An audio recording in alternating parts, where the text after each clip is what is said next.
Here's this week's Raceline update brought to you by Racing Milestones, America's Race Fan Magazine. I'm Tiffany Ricardo. Well, we've heard a lot of drivers complaining about there's no need for testing at Daytona. It's a waste of time. We learn more from the tests at Vegas and California. But this year there definitely was a need to test at Daytona, as the teams have never run the Car of Tomorrow on that speedway. They did run it at Talladega last October, but that's a whole different ballgame as far as the racetrack goes. And according to Jeff Burton, there is a serious need for testing at Daytona. I think it's a huge need. I think that one of the things that we've learned, and we keep having to remind ourselves every year, this and Talladega are not anywhere close to the same racetracks. We run restrictor plates at both of them, and we run similar same aero packages, but we shouldn't.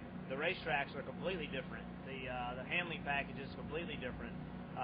We only run the same stuff because it's what NASCAR makes us do from an aero standpoint and from an engine standpoint. But given the choice, we would do things differently because the racetracks are that different. Well, a lot of things have changed for Michael Waltrip in the past year. You'll remember last year at the Daytona 500, and for most of the season, he was struggling just to get his cars in the races. Well, this year, Michael says his personnel roster is better, he has a new business partner, and the cars are faster. We're really gonna be able to turn some heads. I can't wait to get to the West Coast and do those two tests and test next to the guys that will be racing when we get out there. But I feel really good. I understand the situation in the garage area with how many cars were there last year and how many are going to be here this year, and who has sponsors and who doesn't.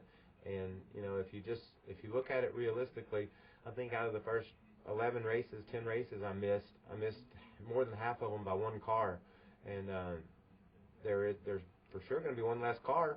So even if I was terrible like I was last year, I should make more races. But we're not terrible. We're really going in a good direction. It's hats off to a bunch of smart people that have joined us and work on our cars, and looking forward to it. Michael says from what he has seen, this is going to be the best Daytona 500 ever. If a finish like last year makes a race great, well then if there's a caution with 20 laps to go or 10 laps to go, it's going to be a heck of a race, because these cars and these drivers are going to be all over each other trying to win that 50th Daytona 500. If you like to see the way Dale Jr. won it in 04 with a green flag run to the end and battling out with just Tony Stewart, then see, I like both those. Both those are fun for me to watch. And so I think whether you think it's a great race or not is sort of graded on a curve. But I know most people probably like seeing people flipping over and Mark Martin and Harvick battling out right to the stripe. That's all circumstantial. There was a caution late. It's packed everybody together, and that's what you got.